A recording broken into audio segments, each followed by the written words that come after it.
இது உங்கள் Tamil horror story telling. வாங்க இப்ப இந்த கதையோட இன்ட்ரோ பார்ப்போம். பழமையான ஒரு கிராமத்திலே மழைக்காலத்தில் மட்டுமே காணப்படும் ஒரு மணிமாடம் உண்டு. அந்த மணிமாடத்தில் மணி அடிக்கும்போது யாராவது மரணமடைவார்கள் என்று நம்பிக்கை. ஆனால் அந்த மணிமாடம் உண்மையிலேயே இருக்கிறதா அல்லது அது வெறும் மக்கள் கட்டுக்கதையா? காலச்சக்கரத்தை திருப்பும், மனித உயிர்களை கேள்விக்குள்ளாக்கும் இந்த மணிமாடத்தின் இரகசியத்தை தேட பத்திரிகையாளர் ஒருவரும் அவரது நண்பரும் பயணிக்கிறார்கள். அவர்கள் கண்ட உண்மை மனித மனதையே உருக்கக்கூடியது. வாங்க இப்ப கதைக்குள்ள போயிட்டு பாப்போம். அத்தியாயம் 1. தொலைந்த மணியின் சத்தம். பத்திரிகையாளர் விஜய் ஒரு மர்ம கதைகள் பற்றிய வலைதளத்திற்காக எழுதுபவர். ஒரு வாசகர் கடிதத்தின் மூலம் அறுவை மலை கிராமம் பற்றி தெரிந்து கொள்கிறார். அந்த கடிதத்தில் ஒரு மணிமாடம் பற்றியும் அது மணி அடிக்கும் ஒவ்வொரு முறையும் ஒருவர் மறிக்கிறார்கள் என்றும் கூறப்படுகிறது. அத்தியாயம் 2. மழைக்கால வரவேற்பு வழியாக மழை பொழிகிறது. விஜய் மற்றும் நண்பர் கார்த்திக் அறுவை மலையை அடைகிறார்கள். கிராம மக்கள் பயப்படுகிறார்கள். அவர்கள் அந்நியரை விரட்ட முயல்கிறார்கள்.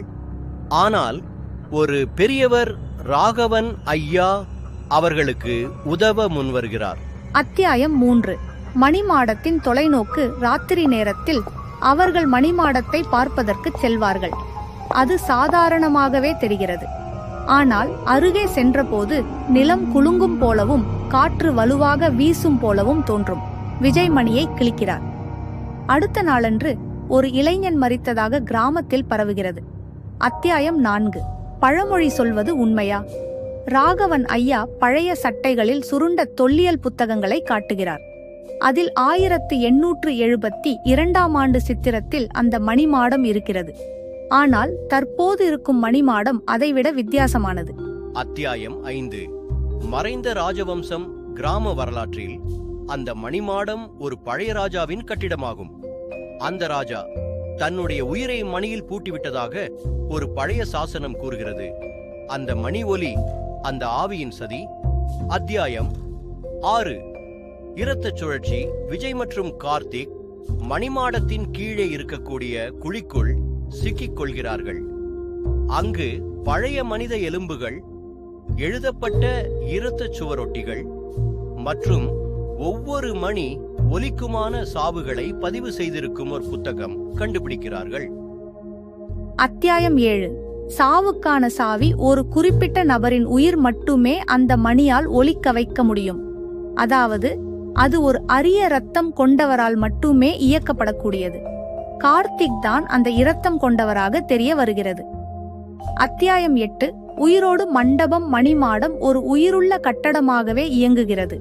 அதில் இருந்து பேசும் சத்தங்கள், படிகள் தானாகவே நகர்வது, அனைத்தும் ஒரு வகையான உயிர் பெற்ற கல்லாக இருக்கிறது. விஷப்புகை வெளியேறும் அந்த இடத்தில் கார்த்திக் மயங்குகிறான். அத்தியாயம் 9. மரணத்தின் இசை. கார்த்திக் இறந்து விடுகிறான். ஆனால் மணி மாடத்தின் ரகசியத்தை ஒரு முறையாக விஜய் பத்திரிகையில் வெளியிடுகிறார். அதற்கு பிறகு மணி நின்று விடுகிறது. கிராம மக்கள் சந்தோஷம் அடைகிறார்கள். அத்தியாயம் 10. இறுதி மணி. பின்னணி சப்தம். ஒரு சில ஆண்டுகள் கழித்து ஒருவன் அந்த கட்டடத்தை ரீனோவேட் செய்ய முறைக்கு ஆள்கிறான். வழக்கம் போல மணிதான் மாறியது. ஆனால் அதன் சத்தம் இன்னும் உயிருடன் உள்ளது. இந்த கதை பிடிச்சிருந்தால் லைக் பண்ணுங்க, கமெண்ட் பண்ணுங்க. மறந்துடாதீங்க, நீங்க பண்ற ஒவ்வொரு லைக் அண்ட் சப்ஸ்கிரைப் தான் அடுத்தடுத்த வீடியோவை போட வைக்கிறது. நன்றி.